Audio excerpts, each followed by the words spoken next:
powered by Riverside FM. Welcome to Do Good Work Podcast, hosted by Terrell Strayhorn and Jaquin Johnson. We specialize in taking a deep dive into issues that truly matter. Each episode unpacks the challenges and opportunities facing today's leaders, from classrooms to boardrooms, offering insights that inspire real change. By redefining success, we're changing lives, empowering people everywhere to create environments where everyone feels a sense of belonging, whether at home, work, or school.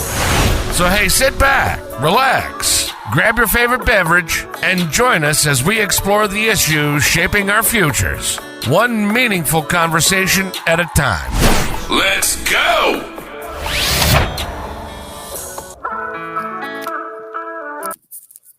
Hello, everyone. It's your boy, Jaquin Johnson, also known as J Squared.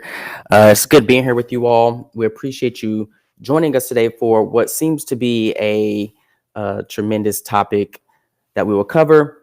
We're going to ask you right now, since you're already here, just go ahead and like, share with your friends to get more people to join us.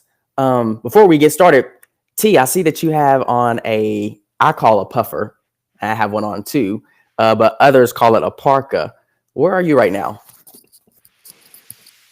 A parka. I'm in the Commonwealth of Virginia, and it is, I haven't looked, but it's probably like, I don't know, 40 some degrees outside. And yourself?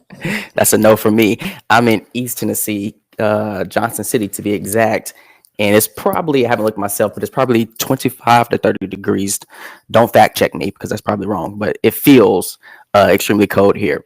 So, you know how we always start. We start with, a word. Give us a word that starts with the first letter of your last name. But, before we even start, you said, let's do something with our first name. So listen, you have the option. You can go with your first name or last name. I'm limited. My first name is Jaquin. My last name is Johnson, but we'll give you the freedom to choose. Well, before we do that, let me just again greet everybody who's here. If you have not done so, Jaquin, take a moment, catch your breath, go to your favorite social media platform and like and share our episode. We are live on X, we are live on Facebook and YouTube, and I think maybe that's it. But if you don't mind, I'm going to take a second to just go and do the same so that we can have everybody join us.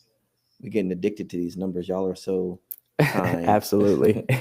Y'all are so kind to tune in. It's time. So, I have fulfilled my duty. Mine has been, I've reshared on X. Probably can do it on Facebook as well. Take the time to do that.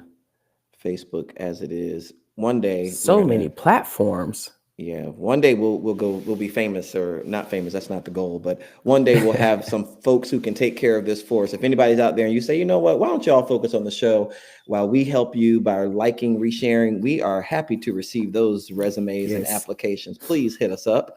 But until that time, we want to make sure that we have shared, and I think I have shared.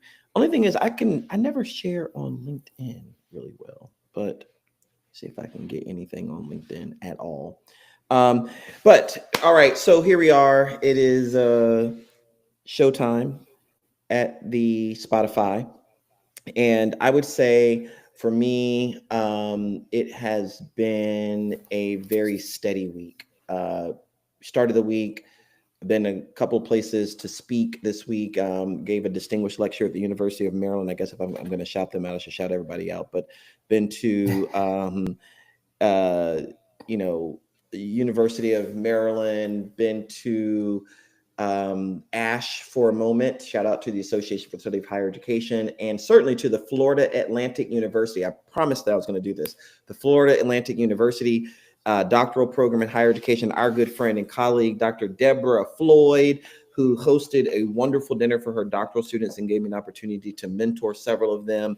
Always a pleasure. And Dr. Christopher Salinas and the whole entire faculty there. To our colleagues at Austin Peay State University for the People's Forum. It's been a very full week, and here we are, ending the week now with the podcast. So for me, it's been steady. How about yourself? How's the week I love been? that. Steady. Okay, S, straight horn, steady. Got it. I got confused for a minute. For me, today, first of all, my last name starts with a J, Johnson. I feel jubilant. Jubilant is all about feeling full of joy and excitement.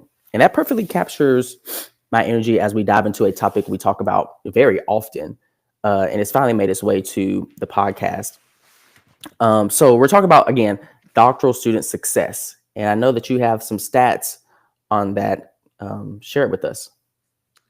Yeah. So, I think doctoral student success is ultimately where we're going to go in the conversation. But my notes actually have to do with doctoral education, which, this is kind of near and dear to my heart. Most topics that I discuss, I can tell people it was not my dissertation. It was not my dissertation. Belonging was not my dissertation. But actually, doctoral student education and doctoral persistence was my dissertation.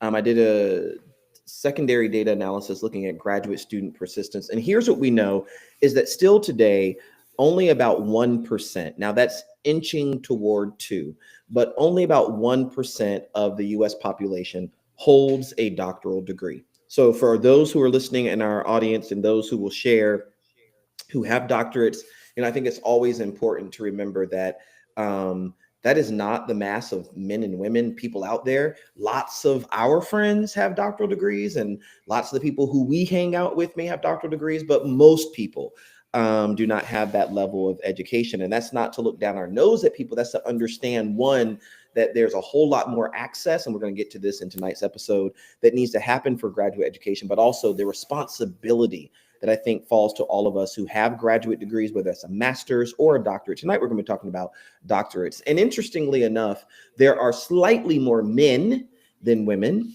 who have doctoral degrees. And so we got to think about all the isms as it relates to doctoral education. I think we're going to get into some of this a little bit tonight.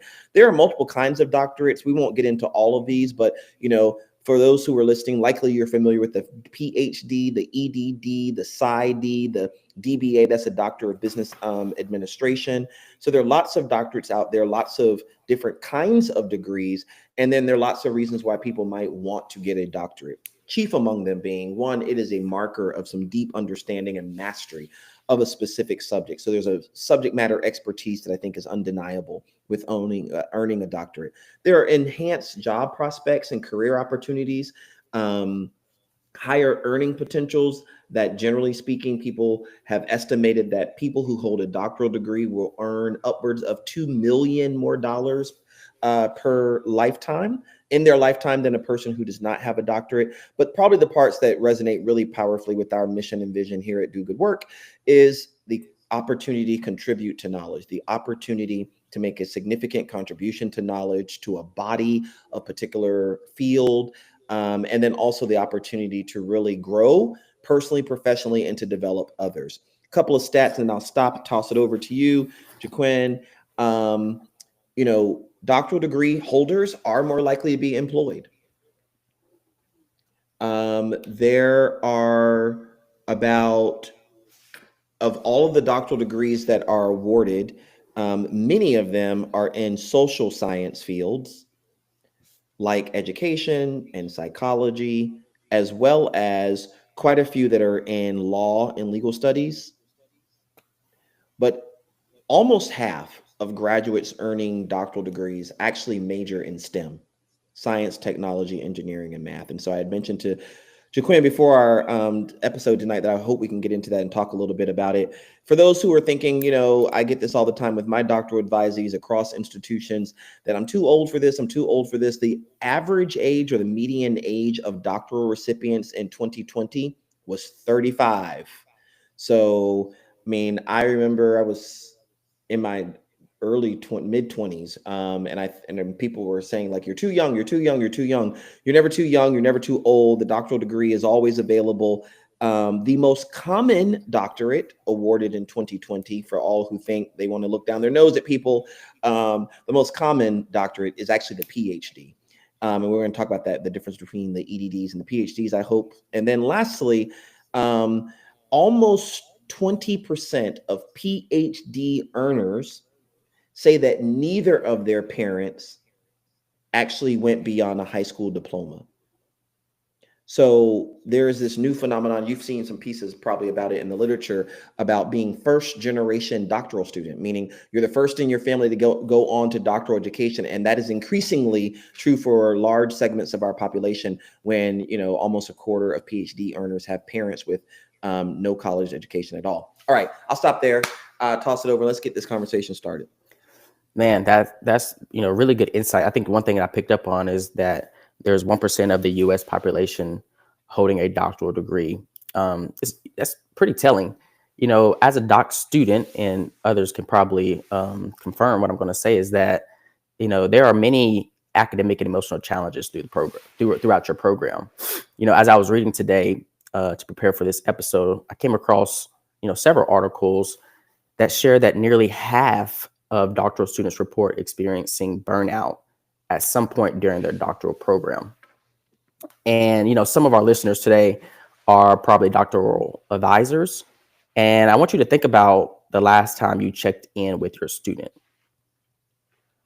Or if you're a student yourself, the last time someone checked in on you. T, you do a really good job with this, with your students, and with me. My community members do a pretty good job as well. Is that they always ask me, they often ask me, how are you feeling about the direction of your research? And are there any areas you need additional support? And then, my parents do a phenomenal job. I think every time we talk, they ask me this question: have you had time to rest or do something you enjoy outside of your studies lately? And those two questions, allow me to sit and reflect and think about, do I need additional support? Are there any areas that I need to ask questions to help me move forward in my doctoral journey? And then, it's also important to take time away from the computer and reading and writing to give yourself time for you. And as I'm going to toss it to you eventually, but as I think about these two questions, I had to ask myself when they were asked to me, like, how often do I notice the subtle signs of burnout before they snowball into something bigger? And for me, the signs of burnout included withdrawal from peers and fatigue. And as I was preparing for this episode, I reached out to a couple of doctoral students, and they shared that, signs for them are irritability and hopelessness. And I think it's important that spotting these signs early, T, isn't just a skill, it's a lifeline for student success and well-being. What are your thoughts about that? Yeah. I think I have several thoughts that deserve some mention, but this is a little challenging, I think, because I think burnout is obviously a problem. No one wants to burn out, but I also, think that burnout has so many different factors that influence it. Is it burnout because of, our inability to reach out for support? Is it because, is it because of folks' inability to reach out for support? Is it because doctoral students don't really know themselves or know what they need and they're not aware of those concerns? I think there are, in my experience, I often will, I have different ways of reaching out to my doctoral students and make myself available. I hold, office hours. I have bi-weekly huddles as a group. I have a scheduling link that allows most people, anyone really pretty much, to go and grab time on my schedule.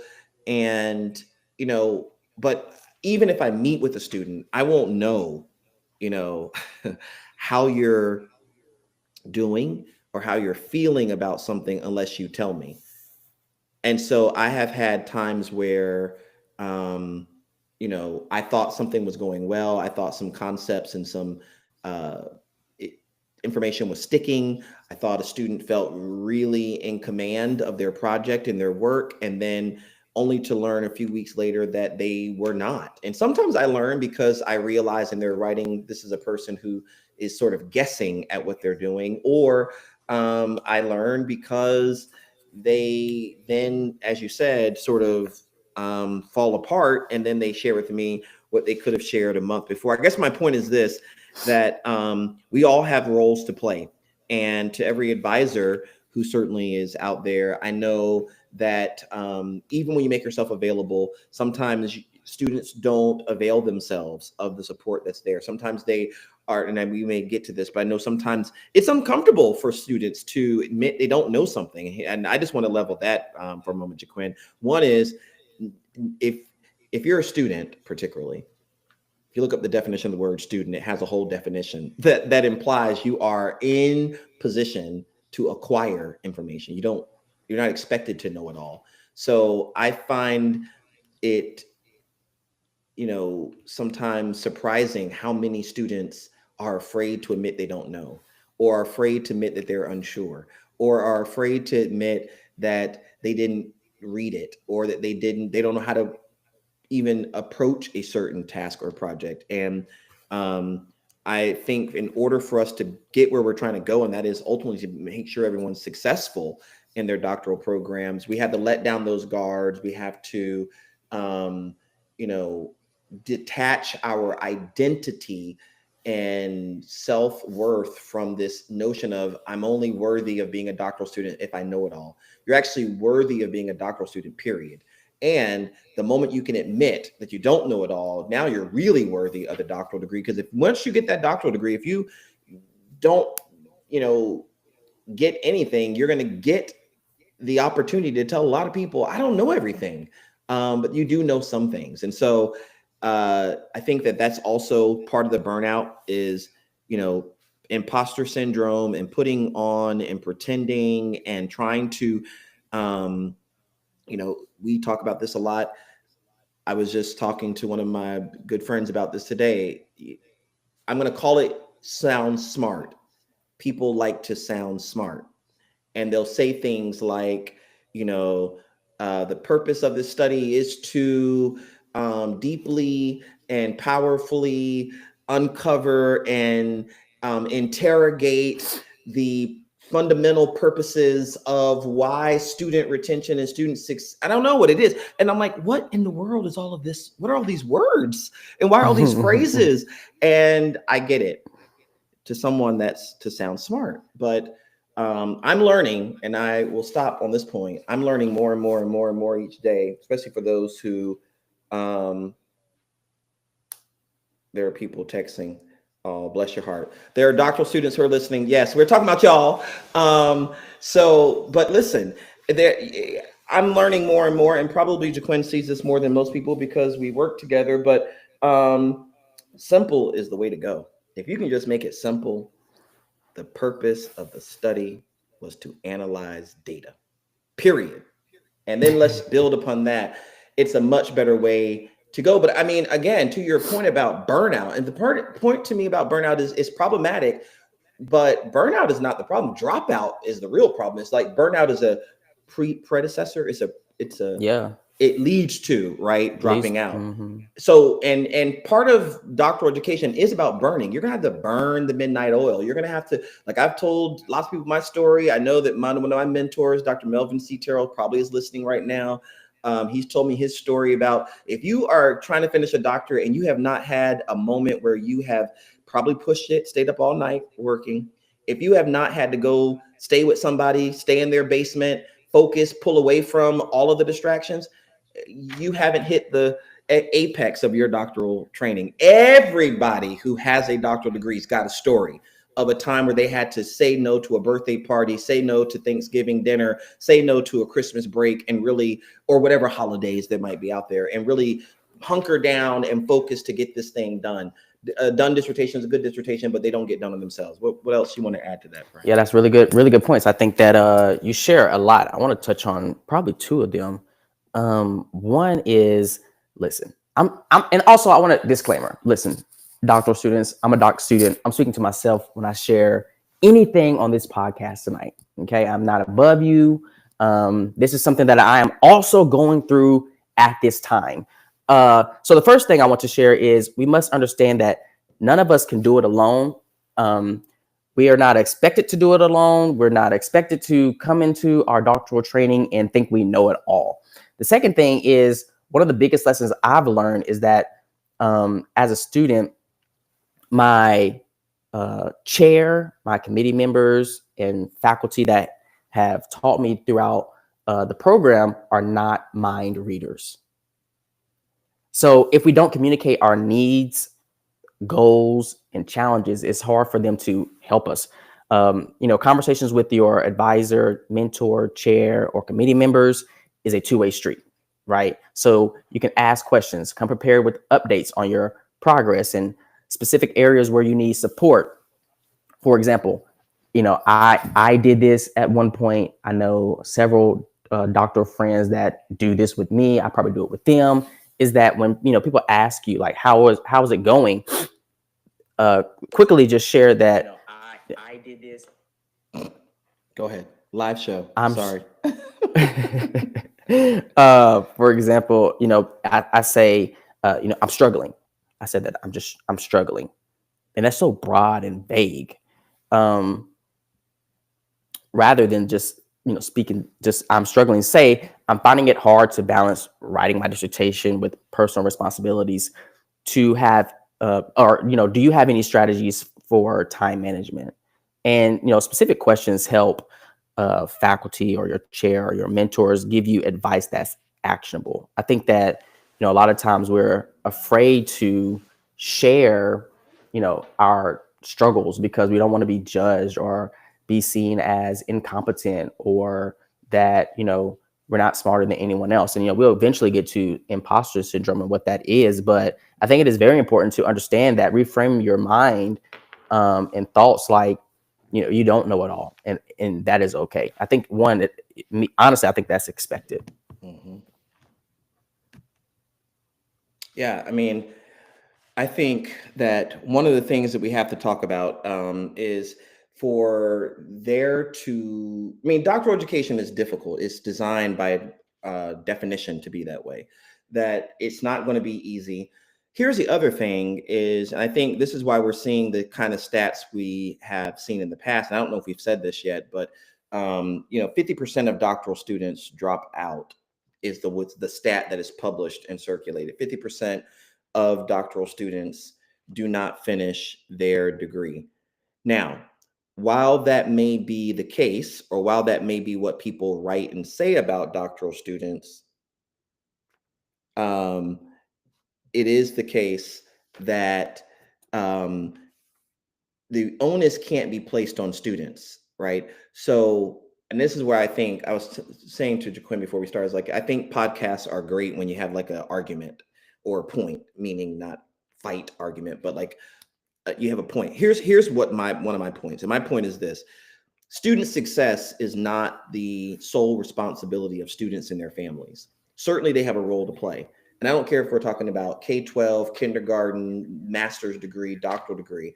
Students have things that they must do. We've been talking about some of that. But the other part of the formula is faculty and institutions have a responsibility in doctoral student success. So I have met far too many doctoral students across the globe, not even in the US only, but let's talk about the US for the moment, where, they're not getting adequate training. How do we expect doctoral students to carry out independent research when we have not even really trained them well during the dependent research? Come on, somebody. How do you expect them to be able to carry out their own study when we have not even ever introduced them to the science of inquiry? They don't know, about framing and writing important questions and how to argue the purpose of a study, the problem statement. They don't know how to think through independent and dependent variables. They're not well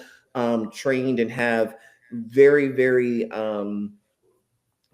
slim skills in quantitative research and qualitative research. And so they're sort of guessing at how to collect data in appropriate ways, how to then analyze that data, and certainly then how to interpret it and make reports of it. So of course the doctoral degree, the dissertation, or the problem of practice is a major mountain, because interestingly enough, in my opinion, the program, the degree program, the courses did not scaffold to get the student ready for that. That's not the student's responsibility. I don't think that's the student's fault. I don't think that's the parent's fault. I don't think that's the mentor's fault. I think at that point, we've got some fine tuning and revision to do at the curricular level, at the program level, to the graduate schools that will likely be out there and listen. We have to, make sure that there's opportunities for students to acquire the skills they need to be successful at that point of independent research. And I've just seen where, I'm really surprised sometimes by the time the person's working on the dissertation, they have this huge unwritten assignment in front of them, which is not the dissertation. It is the dissertation, but it's also like, how do I go back and learn how to write? How do I go back and write academically? How do I go back and learn about dependent, independent variables? What's the different? What is a paradigm? What's an epistemology? What's a methodology? And how do I select? And what are methods for data analysis? That's a lot. I mean, that is a doctoral degree program, and it's a lot to take on at the end. It's also a lot for you to then put on either your committee, your doctoral advisor, and even external mentors and so forth at the end. So like I've seen where, I've had times where I realize, man, wow, this is a lot of learning that has to happen. And it goes beyond the scope of just being a doctoral advisor. So then I think I sometimes observe where students get frustrated thinking the professor's not being the advisor they need. And I'm not sure that's true. It's that the professor is not being the methodologist you need, nor the stats teacher that you need, nor the writing specialist that you need, because you need a whole lot more than an advisor at that point. Ooh, child. That's so true. Listen, we be coming into our dissertation acting like we a bag of chips and don't know squat diddly. I think, this is something I wish students and programs talk more about. There are resources designed to help students succeed. Yeah. Such as like workshops on statistical analysis, coding, working with qualitative, quantitative data, developing research questions, presenting findings, or writing centers to help improve academic writing. Mm-hmm. Writing centers aren't just for undergrads. They're helpful when you're stuck on a paper or need feedback and so much more. But I also think that, we need to do a better job and programs need to do a better job of sharing the resources that are available to students. Yeah. And, time and time again, I hear students say that I didn't know we had that, or I don't know how to request that service, or when are the hours, or I sent it, but the email bounced back. Come on, somebody, how is this even possible? Yeah. Well, the other part is, like you said it, writing centers are also not just for people who, well, one, they're not just for undergrads, but they're also not just for people who, everybody should go to the writing center.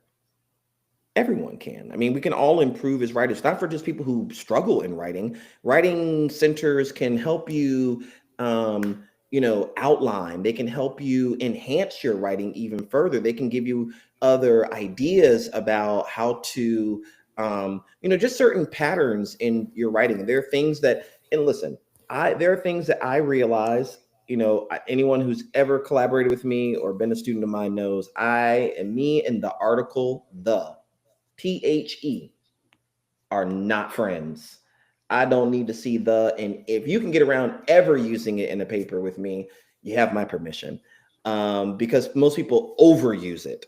But I think a judicious use of it is fine. I've also seen people who write really well who do use it. So, there are opinions about writing that differ, and a writing center specialist can help you really capture your writing in a succinct way that's clear, sort of responds to the needs of your assignment. But writing centers are not the only way to go. I mean, there are also, and I know people, this is very contested out there in the world right now, but artificial intelligence tools are available. You know, I was watching a commercial today. I didn't even know this is happening, but now the MacBook, anyone who's Team Apple like ourselves knows this, that all Macs are now going to have what they call AI, but it stands for Apple Intelligence. Of course it would. Embedded in it, so that you can, any app you write in, you can tell it, hey, make it funny, make it serious, clean it up, give me something else. It will take artificial intelligence, some version, its own version, I guess, maybe of Chat GPT, or it could be Chat GPT that's powering it, and then fix it up. So I think being able to use these tools to think about, like, how do I improve the syntax in this sentence? How do I make this paragraph, what's that word? Edit this paragraph for me. I think that can be helpful for people. And then lastly, something that everyone who's in social sciences should know about, APA format, which most people don't know about. I knew APA, what, I don't know, 5, something Six, like that. Six, one of them. Yeah. I knew it like the back of my hand. And then when 7 came along, I really have not thrown myself into 7 to know all of the details of it. But I know enough of it to know kind of the general essence of it. Was that me or you? What was that? Oh, okay, I know what that was. The essence of it to like kind of keep that going. But I know for myself, hold on, this is a live show. Sorry. Just because I'm podcasting doesn't mean everyone cares that I'm podcasting tonight. And that's okay. And that's okay. So, you know, I think about the fact that, you know, I didn't throw myself into APA 7th fully like I did 6. And so there are a couple of questions I have. But generally speaking, I know the essence of it. When I have questions, listen, folks, I go to artificial intelligence. I use Quillbot and ask it, is this correct? What are the other ones? Oh man, I don't know. I had to ban myself from AI Grammarly for a little bit. Is another one I've used. Quillbot and Grammarly are probably my 2 most popular. But just as tools to sort of help me I'm just trying to affirm the fact that help seeking is a good thing. And it's a sign of, you know, intelligence. 2, that it's okay to, you know, seek help and to admit you don't know everything. And that's not imposter syndrome. You don't have to, you're not an imposter. You're totally worthy of being a doctoral student. You're totally worthy of being in a doctoral program. It's just, we've created these conditions where we think everyone has to be on and everyone has to have it right at all times. You don't get through a doctoral program that way.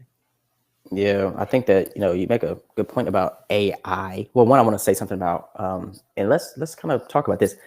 Do you think there's a negative, like, stereotype around going to the writing center?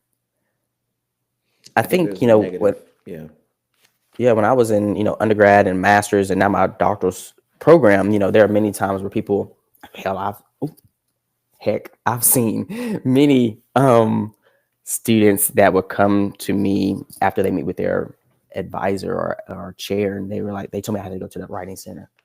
I'm not a bad writer. Who said you were a bad writer?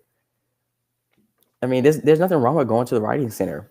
Second, AI is something that is highly talked about right now, and some people are for it and others are against it.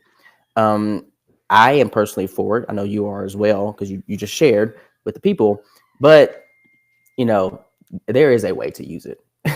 Yeah. Don't go into AI and ask it to write your paragraph on doctoral student success, copy and paste it into your paper. That is not the way to go. Oh no. Yeah. One, you can't. And I'm gonna tell you something. I'm gonna tell you something about chat. Chat is quick to tell you, because I mean, it's just, I mean, especially when, you know, you're grading papers and you see other people's writing, you can pick up on, you know, you're all saying the same thing. This has to be chat. It has a formula and a template to its writing. It's easy to detect. I think it's an imperative to, you know, you're intelligent. You have done the reading. You have, you know, engaged in conversations. You have lived experiences. Write down your thoughts. We want to hear your thoughts, and then you can ask Chat or Quillbot or Grammarly to check your writing to improve it. There's nothing wrong with that. It's just a computer helping you with the flow of your writing and the tone that you seek versus a person. Yeah. And you know, the second thing is, let me tell y'all, The is not Terrell's friend. I remember when we first started writing together, I used the like no one's business. And you were very nice to me until after about 6, 7 months. You're like, okay, look here now. You're going to stop using the. Read that sentence. Okay, now take it out. How does it say? Which one's better, A or B? Definitely the one without the. So I think that is also important that, when writing, I think what's helped me, not only reading my own writing, but being a reviewer for JSharp has helped me with my own writing skills because I get an opportunity to read other people's writing and take note on, oh, I kind of see some of the common mistakes. Let me take note of that and not do it in my own paper. But also take time to read your paper and carefully and, make edits where needed. Yeah. I mean, I think part of that is also just understanding that this is a journey. I think that's the other part that kind of saddens me a bit is that so many times, and I got some of the texts from doctoral students who were listening. I'm not talking necessarily about you all. I don't think at all times. Some of it maybe possibly, but like there's a journey to this. Like throw yourself into the journey. And I get it, probably in your first year of your doctoral program, none of us did it. I don't remember doing it. Well, that's not true. By the first year, I was starting to get excited about learning. I was starting excited about, learning how to write and reading things that were really interesting to me. But, take time. You got what, 3 years, 4 years, depending on the number of doctoral years you have in your doctoral program. Don't rush it. Because when you're done, people will expect you to know your stuff. Once you get that degree in hand, hopefully it means something. I would tell all of my doctoral students, primarily at The Ohio State University, when I was on the faculty there, during their hooding. So I know several of them are listening. Hello. But listen, at the hooding, I would say, I would put their hood on them and I would tell them whatever I'm going to say about them personally. Each of them had their own journey. Each of them had their own challenges that they overcame, and I would allude to them in a way that they would understand. But at the end, without fail, for every single year I was there, I would tell them, I know it was not easy, but I hope today you believe it was worth it. And to anyone who's listening, whatever your journey is, I can't even read that number, 98 people, 68 people, 78 people, doctoral education is not designed to be easy. There will be challenges and you will have moments where you love your dissertation and moments where you hate it. But at the end of it, I hope that you will agree that no matter what you had to go through to get it, that it would be worth it. Yeah, I think that this is funny because I think there are so many doctoral students out there who just want the freaking A. I just want an A in this class, and I'm gonna harp and hound you until you grade my paper and give me a 95 or above because that's what I want, rather than reading the assigned textbook or reading the articles and highlighting them like, I see, there are published papers out there, and here are some of the common things that I'm seeing in their writing. Let me try to mimic that in my own. I think, which is very important. Listen, again, this is something I did not do early on, and I'm the first person to get frustrated about writing and shut down. But again, I have to reframe my mind that, again, it is a journey, and I'm not going to get it on the first try. I'm not going to get on the second try. I mean, to be honest, we're probably on try number 3,687, and we're still progressing and improving. So I think, what you mentioned, I want to add to is like the grade will come. Trust me, if you work hard and throw yourself into the reading and, journal. Hey, one strategy could be journaling to practice your writing, or looking at journal articles and highlighting some of the wordings and phrases that you enjoy and implement into your own writing. And eventually, I think, Terrell, you and I can look back at our papers in undergrad and read them and vomit compared to today. So, I mean, it does get better. I would be it really does get better to look back and see what I was saying in undergrad, because I know for a fact that my writing has improved. And I can tell you, people always say, like, who did it for you? I can tell y'all right now, I hope she's listening. I'm probably not, but and that's okay. One was Joan Hurt, professor emeritus at Virginia Tech. I love telling this story because it's one that she does not like for me to tell. One, I did a paper in her class one time, 5-page paper, APA format. I wrote the paper, 5 pages, single spaced. She graded my paper and said, she gave me, I forget what I got, maybe a C. Can't remember, not too proud to say, or not too proud to admit, probably got a C. And in doctoral studies, by the way, folks. And I said to her, I was like, what's wrong with my paper? She was like, I don't know. I said, well, did you like it? She said, I don't know. I didn't get to read it all because it said APA format. APA format, for anyone who needs to know this, means double spaced. I single spaced it. So she stopped reading at the second page. And therefore, it was an incomplete argument. I got partial credit. And that's how I ended up with a C. I can only tell you, I never messed up APA again in my life as a result of that. That was what they say, old school. That was old school kind of teaching. They don't do that probably anymore, but that was one. And then she would tell me, like, and I've done this in my own writing. And I was just talking to, again, one of my friends today about my editing problems. And I'm trying to get some help. So y'all help me. But she would write in my paper, what are you talking about? What does this mean? What does this mean? Okay, I get this sentence. Now this makes sense. Wait a minute, I'm off track again. What? And this would just be like stream of her feedback from start to finish. And what I learned from that was when I sat down with her is that I struggled with organization of my writing because I didn't write from an outline. I also struggled from organization because I didn't have a point. I was writing like some people write. That is, it's an assignment. You told me write 5 pages, so I'm gonna write 5 pages. But 5 pages is hard to write if you don't have 5 pages of stuff to say. Same is true for a book. Same is true for a dissertation. You got to have a point. So I was writing because someone told me to write. It's not because I ever sat down and read the assignment and then stepped away from it and said, y'all are blowing up my watch. Oh my goodness. I will tell. This is good. Text coming in. I will tell that story. Come on, somebody. Okay, so listen. But not tell the story. I'm screaming right now. Tell it. They telling me to tell stories about them. So if they give me license, I'll do it. But I'm simply saying, you might as well share. You know, I would. Here's how you. Now, this is in a perfect world. Most of us don't do it in our first year. Hopefully, by the second, third year, when you're about to graduate, this is what you're aiming for, friends. You're looking for. You want to read the article, whatever they assign, read the textbook. To our graduate students who are listening right now in some classes that will go unnamed, read the assignment and then put it down and go to the assignment. And if it says critique the author's point, or what do you think of the author's main point?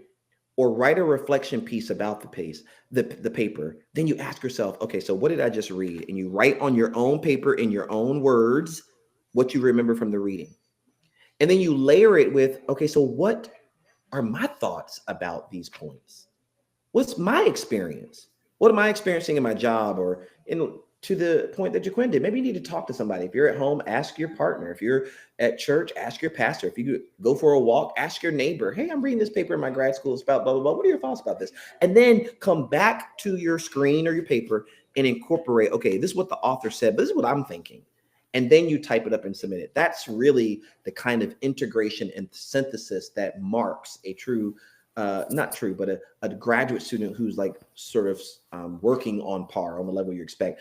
You won't get there overnight, but I think that's what I did. I would start to write like that. And it was Joan who pushed me to tell me, like, she said, you write like an undergrad. And I thought she meant my writing style. In part, she did. But the other part she meant and she talked to me about was I write like I just want the grade. You're not writing like you're trying to get a doctoral degree and develop a level of expertise. And she was right. I had not yet embraced my graduate studies on that par. Now, I'm going to say this and I'm going to toss it over you because I don't know that everyone will agree with me. If I had to go back and try to make sense of myself, y'all stop texting me. Stop it. But if I had to go back and make sense of it, it's because I went straight through my studies. I went from high school to undergrad to my master's. I took a very short break to work for almost 2 years, maybe a year and a half, and then got into my doctoral program, which meant I was the youngest person in my doctoral program going in and coming out. And I'm just not sure if I had shifted my mindset. You know what I'm saying? Like I was probably still in that student mode, approaching college like high school and grad school like undergrad. But I was fortunate because the universe had set up some dates between me, some interactions, some conflicts between me and, or I want to say conflicts, just I ran into Joan Hurt. I ran into Don Creamer. I ran into John Muffo. I ran into Steve Janosic. These are the professors, Kusum Singh, who helped me acquire my scholarly identity early on and then work on it as I moved into my career. Yeah, I agree. I think I'm the same way. I went through undergrad, master's, and I think I took probably, let's see, August, September, 3 months before I started my doctoral program. But I also would share that we talked about this many, many times. We probably won't go into depth because we haven't, settled on what we think. But if I could go back in time, I would not pursue my doctoral degree online. Point blank, period. I think it is very important, Fran. I think it's important to be around, I hear your stories about your students. I hope you guys are listening and text them if I'm hitting something. But, it's important to be around peers who are going through the same thing you're going through. And you can bounce ideas off each other and talk about your research and talk about, what you're going through. And they can help you because they've been through it, especially if they are a second year or third year and you're a first year. You have an opportunity to be face to face with your, mentor or advisor or chair to talk about, go into office hours in person. I think I work best in person rather than online. That's just me. But to talk in person about your research, I also think it's very important to be on a research team. Come on, somebody, because I remember when I first started the research with you, child, I would have sat me aside multiple times. What are you talking about? This has nothing to do with the research that we're studying. This has nothing to do with the topic. And I think it's just, shout out to my program. I am very appreciative, but I think, there were some areas that I needed to improve on. I did not get that training from the doc program. So for me, I would, if I could go back in time, I would read someone's work that aligns with my research and then apply to that program. Mm-hmm. And then, schedule a meeting with them, sharing that, hey, I read your work. This is what I'm thinking. This is what I'm doing. This is why I want to work with you. Highlight some of their work to demonstrate that I understand what you're writing about. Not just coming in there as a fan. Second, I would do my doctoral studies online. The third thing I want to point out, what you said, is that, share your ideas with people. After you get done reading, go to a member in your church or your friend or a family member and share these are my thoughts. How do you feel about what I just said? I know when I was in Kentucky, there were two friends that are on the podcast, so I'm gonna shout them out, Dexter and Willie Poe. They are two people that helped me kind of get through the first 2 years of my doctoral program because, listen, every time I read something, I would go, they lived together. I would go to their house and I would just talk about all the things that I read and here are my ideas. And this is what I think about it. Sometimes they'll be like, man, that is really good. You taught me something today. And there are other times they're like, that doesn't make any sense. So I would talk to them before I even start writing. Also, too, my colleagues, shout out to them when I was undergraduate enrollment counselor at Cumberland's. There are many times where I would go in there and talk about some of my things that I read. And there was just an opportunity for us to kind of talk about some things in higher education that, really allowed me to hear other people's perspectives and use that in my writing. Yeah. I mean, I think that so many times, hopefully everyone, we're sharing here, being very, vulnerable and open. But I think, one that I can resonate and I can really agree with some of the things you're sharing. When I first got into my doctoral program, I remember talking to friends, family members about everything. I mean, I was just enjoying it. At some point, it's like I'm reading this stuff and I'm learning things about education that I had not known before. I mean, I'll say this just because I know that, it's something we need to know for right now that's happening in the world. It was in my doctoral program where I was taught and fully understood. I'm sure I heard it at some other point, but taught and fully understood that education is a responsibility of the states. and that schools are different because of the districts they're a part of, and that districts are funded differently because of the local tax base. I learned how schools got funded. I also learned that the responsibility for schools was really primarily the function of the state, for those who need to listen to this, not the federal government. So I learned that the U.S. Department of Education had a very restricted and kind of limited role when it came to higher education. And so, there's a lot of proposals out there now about disbanding the Department of Education. And so, it was in my doctoral program where I really learned what that would mean for education if that were to happen. And so if you're in a doctoral program and you're learning stuff and you're excited about it, share it, tell somebody, tweet it. Well, you can't tweet anymore. I guess you have to exit, or Facebook it, put it on LinkedIn, do something with it, tell somebody else about it. But by the same token, just remember, in all of that you're getting, you want to get an understanding. That's paraphrasing Christian scripture, but also realize you don't know it all. And there's just still a lot more to do. So we were talking about writing and that kind of stuff. Like, I know, one of the things I'm keenly aware of, partly because colleagues and students, mostly, I would say mostly colleagues, students too. But like I copy edit. I do a lot of editing. So it's hard for me to read a piece and like look over a lot of APA errors and word choice issues and all that and just say, okay, well, overall, I get your point, whatever, and then let it go. I track changes and start going through line by line, offering ideas and edits and feedback. And so at the end, it can be overwhelming. I'm aware of that. I am working on that.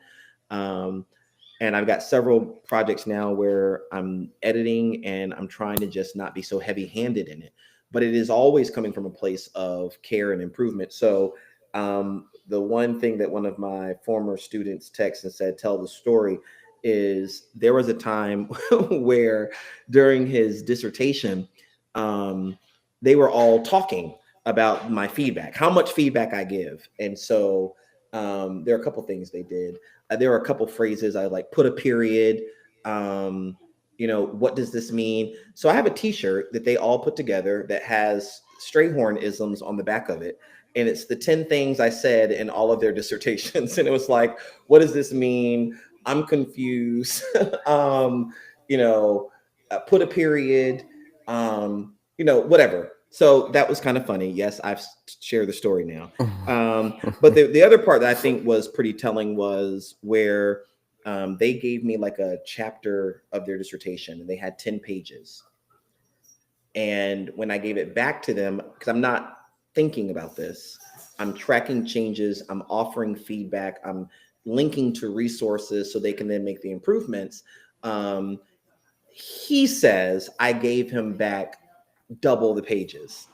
So he gave me 10. And by the time I finished, he had 20. Now, when I gave him the feedback, he was one of the first ones who came back to me and he said, so I have a question. Did you like it? And I was like what? He was like, did you like my draft of the chapter? I said, yeah, I thought it was a good start. And he said, oh, because you never said that. And I saw myself saying it through the gift of the feedback. He gave me enough to engage, what I'm saying? Like to say something to add something to. It's not like I highlighted it all, hit delete and said start over. I'm grappling with these words and pulling his ideas and pushing his probes and thought. I saw what I was doing, but it was one of the first times that I realized the need to sometimes start the draft or the feedback with good start. This is a great first draft, and then follow up with my feedback, whatever it might be. So I say that, I tell that story because it was, I went back to him and I thanked him actually, because I thought that was a point where it enriched me. And so I guess I'd say to any faculty advisors and professors or tenure track folk who are out there listening, we are also still in development, and we have to appreciate the students who challenge us and ask us to, you know, who help us. And I learned a lot from tons of stuff from my students over the course of my career, but that was one in particular where he's right. I did. Now he printed it out and proved to me in whatever font that was, that it was closer to 20 pages. That just simply shows you that, you know, I think good doctoral advising is one where you really grapple with the ideas, you give them feedback. It's not a check mark and a sticker and a, this is perfect, A+. That's not it, unless it is, but most of us don't operate in that way. Well, I don't know which student that was, but thank you. You have helped us all tremendously. So we appreciate you calling his attention to that. But, you know, speaking of feedback, there are many doctoral students that, you know, express that they want feedback because they want to improve. But the moment you give them feedback, it doesn't have to be, you know, 10 pages to 20 pages, but the moment you give them feedback, they shut down. They are dismissive. They don't want anything to do with it. They just accept all changes and they go to the next paper and don't, you know, they didn't learn from the first set of feedback, and those same mistakes continue to happen. I said to say, again, stop lying. To an extent, I'm still this person, but I think it's important that, you know, to know the advisor is putting the time and effort into track changing, and not just giving you that 95 or 100 and keeping it pushing. And then you graduate and you know, I mean, at one point I thought I was a really good writer. I saw I received those 95s and 100. And then I started writing with others and they were like, what are you talking about? And I realized, you know, the feedback that I was receiving from them is actually helpful. If I'm just open to it and willing to, you know, learn from those changes and make sure I don't make those same mistakes. So again, I only say that to say that the feedback that you get, you know, let's not be dismissive to it or reject it or think that they're out to get you. Now, there are some people out there who are out to get doctoral students. So I'm not going to sit here and play games like they're not. There are some of y'all out there, y'all nasty.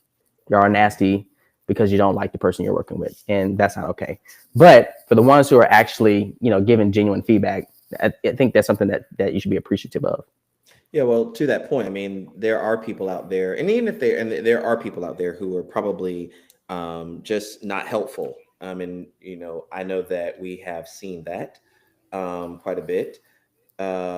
Special shout out to New Rodney Prad, Dr. Prad. Thank you for joining us and listening in on LinkedIn. But, you know, I think that there are people who are out there and they don't like people. But here's the other thing that we've seen, probably even just as much, and this is not okay either. There are people out there who don't like people's research ideas and their research topics. And especially in this politicized time, I mean, it is not lost on us that one of our nights of highest listening, highest viewership, although we are climbing right now, was the night of the election. And, you know, I was just talking to a buddy of mine who is now looking for a job because he works in DEI in a state where they just passed a law or an ordinance that is going to do away with DEI, which totally eliminates his position at his university. So our hearts and minds are going out to everyone who's in DEI world, who's doing this kind of work. Thank you for all you do. Our love and light to you. Listen, call on Do Good Work. If we can be helpful, I'm going to put us out there, Jaquin. If you need someone to nominate you for a job, if you need someone to be in touch with some people to speak, especially if we know you, to speak about the quality of your work, then reach out to us. You know how to find us at Do Good Work on all things social media. Follow us on LinkedIn, X, hit us in our DM, whatever you need. We're going to get through this. But I wanted to say that because there are people out there who are studying issues of diversity, equity, inclusion, who are studying race, who are studying sexism, who are studying homophobia, who are studying the experiences of LGBTQIA2S+ students, who are studying even students living with disabilities, and they're getting caught in the crosshairs between their research topic and their passions and politics. And that is unfair to the student and to the work. I don't think that someone should not get support from a doctoral advisor or from a committee or from an institution or face not being able to get done just because we as a society have drawn the line in the sand that separates us across aisles over these very, very important issues. And we've got to figure out a way to stay, committed to these principles that have really served the academy for so long, like academic freedom and shared governance and the pursuit of knowledge and inquiry for its sake. Anyway, to the 100 or so who are listening online, drop something in the chat. Tell us you agree, you don't agree, if you got a question. But I am lamenting over the fact that I've met too many students who say, I was studying Black women in higher ed, and then my advisor told me either A, I can't study that, or I'll be here forever, or two, that I probably shouldn't study that because then I won't be able to get a job. Because in my job talk, I'll be talking about this issue and it'll be uncomfortable for people. And I'm hoping that faculty search committees across the nations, not just in those states where we know it's safe and okay, but across the nation will not harm and hurt faculty candidates that way. All of this will require a level of professional maturity across the board. And so anyway, get off my soapbox for a moment, but that's a great segue into the next and final topic, which is belonging. I think that,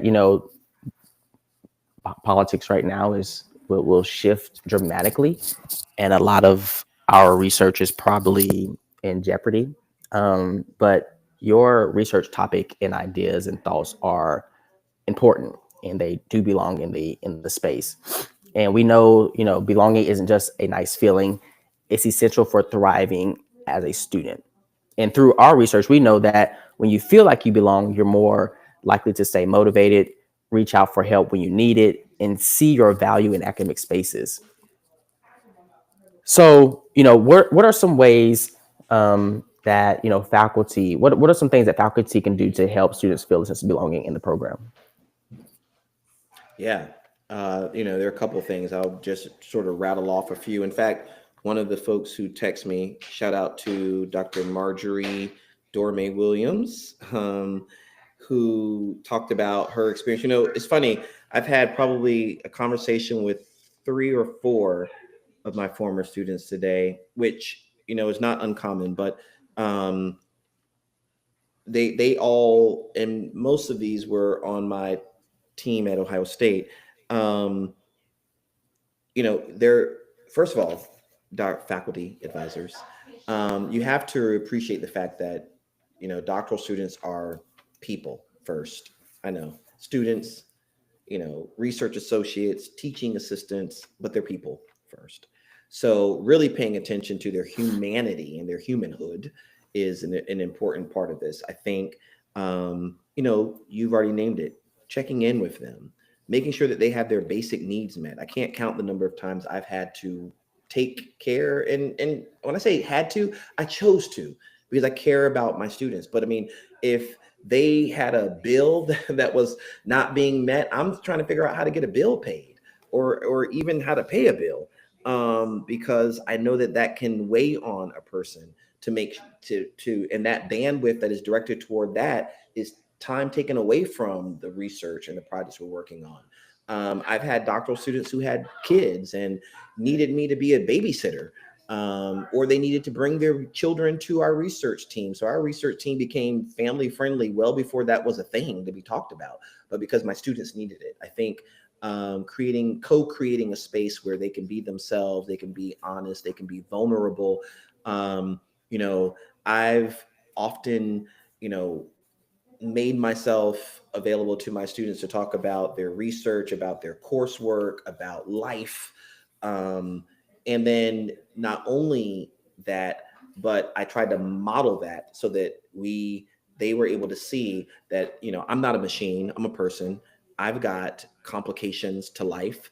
And that someone was just asking me at Florida Atlantic University, again, shout out to FAU. She said, you write all this stuff. How do you do all this writing? And it broke me down into tears. So she'll be my living witness. I'm sitting at this dinner table and I'm crying and people think she said something mean to me. And it's because I told her, I said, here's how I manage it all. And I pulled out my phone and I went to my calendar and I started showing her how I schedule my day.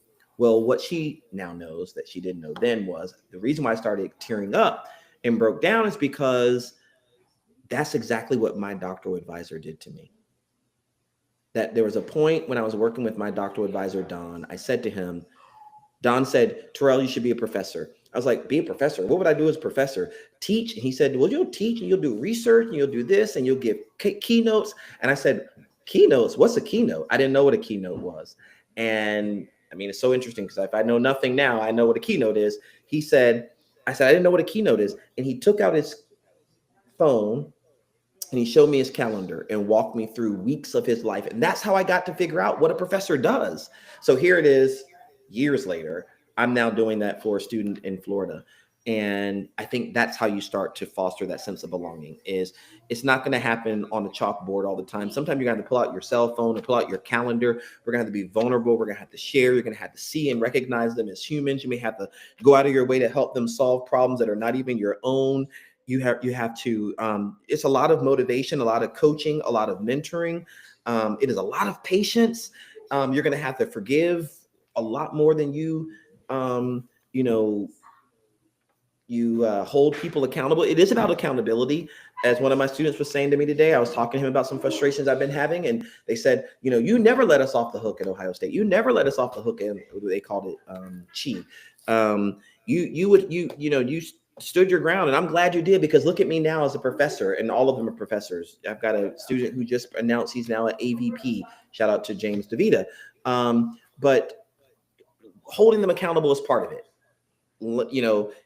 I do this and it pains me, but to every advisor and professor who might listen or share with a friend, we don't foster belonging and we don't help students by denying them feedback, giving them stickers and telling them they're great. And I can't say what me and Jaquin say to each other, but acting like stuff don't stink is not the way to foster belonging.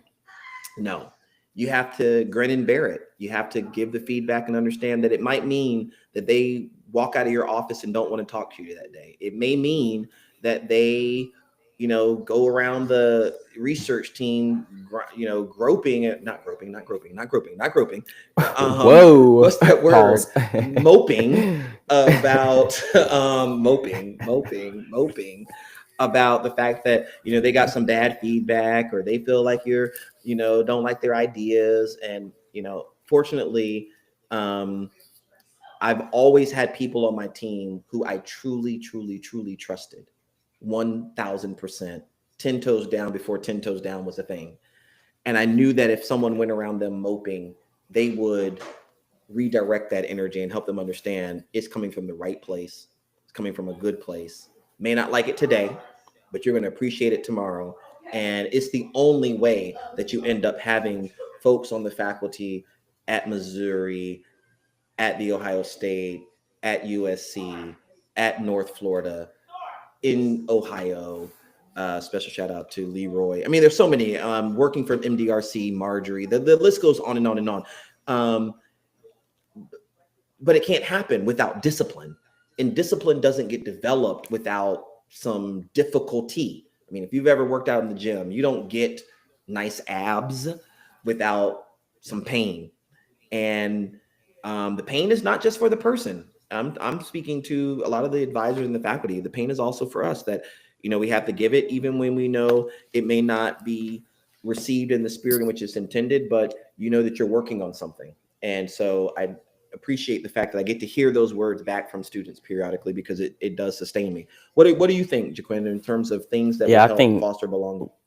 I got and touch on one thing is that holding students accountable is absolutely positively important, but I also think that tone is important. I think there are times when people will try to tell you, a lot of times what I've heard growing up is like, don't listen to the tone, listen to my words. No. I mean, the tone is there though. So, I mean, that's very hard to ignore. I think there are some students that you can come, you know, assertive and firm, and they can take it and keep it going. There are some students who you have to, you know, approach it a little bit more softly and get them to see it for themselves instead of just being very direct. So I think tone is also important, especially because if you don't have a relationship with that student, it's very hard for them to understand what your intentions are, especially if your behaviors are not the same every time you interact with the student. But to touch on fostering belonging within a program, you know, you talked about faculty's role, but I think that also too, it's important to understand that peers are our greatest resources. I know that there is a doc student somewhere in the world who started this Night Owls doc. I think that's what it's called. Do you know anything about that? Started the what? Night Owls doc. No. Oh, anyway, well, it's like a dozen doctoral students who get together and they, you know, virtually on screen and write for several hours. This is a group that that they can, you know, workshop ideas one another. They can share frustrations. These are people who get what it's like to be a doctoral student. So having community can make all the difference. Building connections isn't about quantity, though, right? It's about finding people who uplift and support you, especially when times get tough.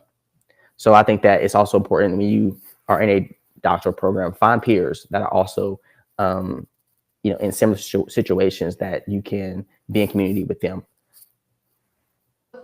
Yeah, I was thinking your earlier point is helpful because there are some things that people can say. What is going on? I apologize for anybody who can hear. I just tried to tell y'all. Oh, wow.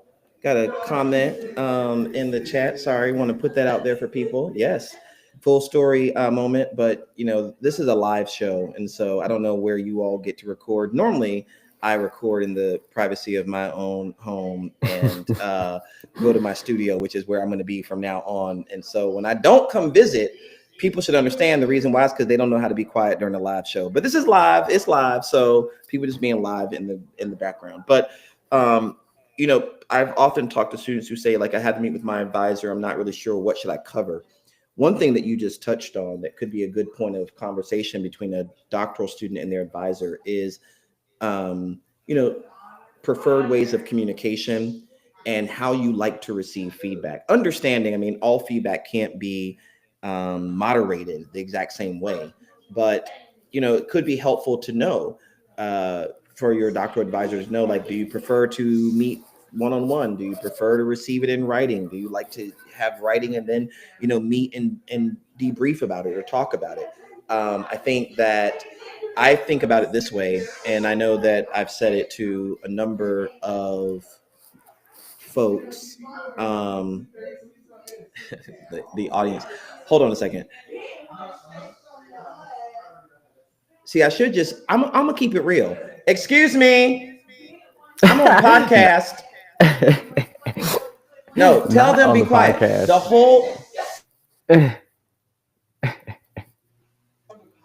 The whole audience is asking, what is the noise in the background? That is, listen, y'all, I promise you this is a professional podcast until I come here with people who just cut up. That's why we're going to wrap up in a minute, but I'm not going to put that in the chat. Whoever just sent that on the live stream. Yes, it's just people who don't care that I am podcasting. You know, for some people, they act like their birthday is more important than my podcast. That's all it is. I don't know what. But that's a good point, though. T, that's a good point. Like, you know, people have lives, right? Yes.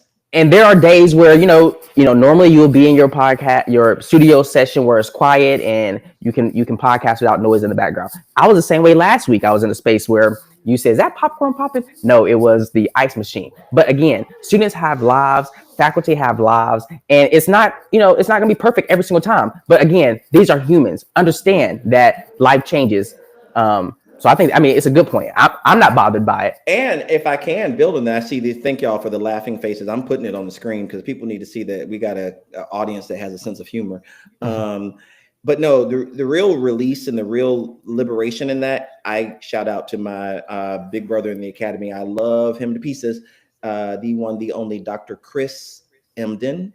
He came to speak to my class one time. And I don't know if you've ever given a guest lecture or had a meeting or anything online where on the screen where you feel trapped, like you have to stay in this little box. You got to stay in the Zoom screen and you got to act like nothing's happening around you. I watched Chris, who had to make food for his kids, say, look, y'all, I got kids. They're hungry. I need to make food. And while delivering a lecture with his laptop in one hand, he was mixing together food and putting food on the table for his kids with the other hand. And I thought, man, that was so easy to do. Why would I pretend like, listen, y'all, it's Thanksgiving. In my family, we recognize Thanksgiving.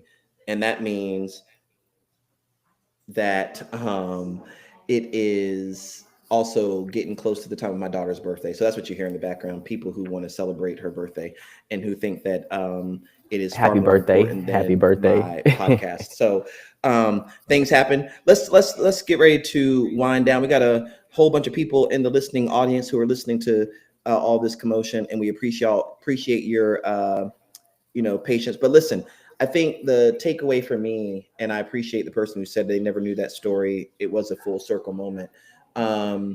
Listen, you won't be successful. When I went to my doctoral program, I remember thinking, actually, when I first went to my doctoral program, I went to the Virginia Tech, got that from some places. I went to Virginia Tech. And I had just lived in DC with my best friend, Leon. Leon, I don't know if you're listening. You're probably not. You shouldn't be. You should be out there working. But I was just living with him in DC and left DC to go to Virginia Tech.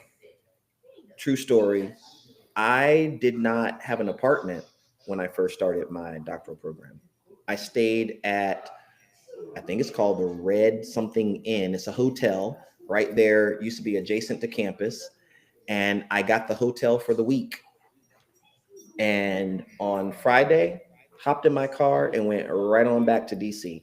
And I intended to do that all of my years because I never intended to be on campus. I never intended to stay on campus. I didn't think I needed to do that. I don't know, but I ended up doing that for a couple of weeks, maybe the first month, stay a week, go back to DC every weekend. So we had these assignments, discussion boards we had to write for. I remember my advisor, Don Creamer, he taught us governance and policy. Every single discussion board I wrote in my first semester, I wrote in downtown DC, sitting at a coffee shop, because I had no place in Blacksburg. But it wasn't until in my cohort were several folks, chief among them being Belinda, then Bennett, now McFeeters, and Evelyn Leathers and the like, Trey Waller, Jody Thompson, Sharika Davis. There are a couple of folks, if I'm not mistaken, that were in my cohort. But Evelyn and Belinda, these two African-American women, Black women, they're wonderful. They are, besties for life, kept saying, Terrell, where do you go on the weekends? I'm like, I'm going back to DC. That's where my life is. That's where my friends are. That's where my world is. And they're like, you should stay here and you should go to eat dinner with us, or you should have coffee with us. And so I would tell them, yes, I'm going to go to coffee with you. And then what I would do is not show up. I did that maybe 3 or 4 times. And one day they called me out, like strong Black women know how to do, right? They got in my face and they said, listen here, fella. Now you have told us on multiple occasions you're going to hang out with us, and you don't show up. I'm talking. I'm be like, wait, what time? Okay, we're gonna meet there at 7. Okay, I'm gonna be there about 7:05. Knowing I'm not going, because I didn't go to my doctoral program thinking that I needed to have an experience or that I needed to have an engagement. I thought I was gonna just get through there like I did everything else. An undergrad and sort of a loner in a way, just get my work done. But one day they came to me, they confronted me, and I said, okay, fine, I'll meet you tonight. And y'all, listen. I remember putting my clothes on, thinking, I'm gonna go out here to this coffee shop and hang out with them. I hope somebody calls me in like 15 minutes and I can't stay. I got out to that coffee shop and had the time of my life. It was wonderful, like to talk to people who were going through the same experience, to be able to talk about classes and life and relationships and who they like and who I like, and get coffee and where you grow up and what are you frustrated about. We shut it down, and it became a tradition of ours to just go hang out until the place closed down. And to this day, I say to people, I know that I was successful in my doctoral program in part because of my cohort buddies who gave me a place. They helped me create community in a place where I did not feel it. If they had not done so, I would have kept going back to DC. And quite honestly, the pull of DC was stronger. DC would have pulled me out of my doctoral program. But because of them, I started planting myself down because I'm like, I got to hang out with them. I got to go to the coffee shop with them. So before you know it, I got me a little small apartment. When I say small, I'm talking small. I'm talking small, real small, small for me. But it was small, but it was enough for me to stay there. Before you know it, I was able to be successful in my doctoral program. And I think that that's my message to folks who are in doctoral programs or any kind of experience where you're trying to do it on your own. You don't get there. I mean, what's that saying? If you ever see a turtle perched on a ledge, just know that he or she didn't get there on their own. Someone had to help them get there. And I know for me, I owe it to my professors. I certainly owe it to my doctoral advisor, Don Creamer. Special shout out to him and his lovely wife, Elizabeth Creamer, to my doctoral cohort buddies.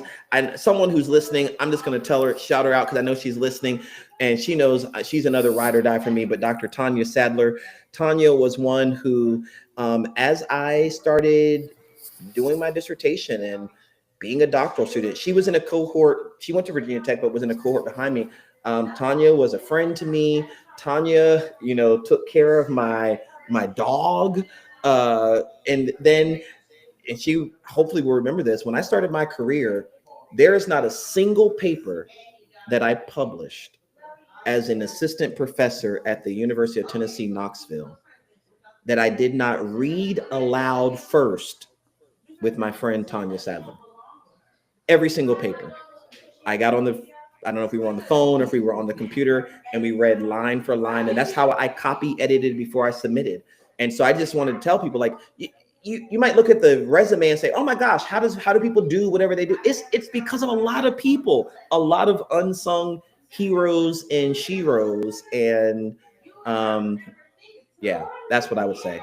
What would you add and close out, friend? Shout out to all of the heroes. You are much needed and much appreciated. We have covered a host of topics today, moving from burnout to belonging to incredible stories. But if you haven't heard it here or haven't heard it today, I want to share that you do matter, you are enough, and you belong.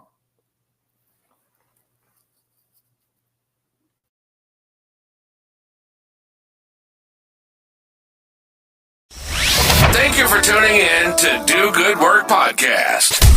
We hope you found today's conversation informative, uplifting, and insightful. Don't forget to like and share this episode with your networks.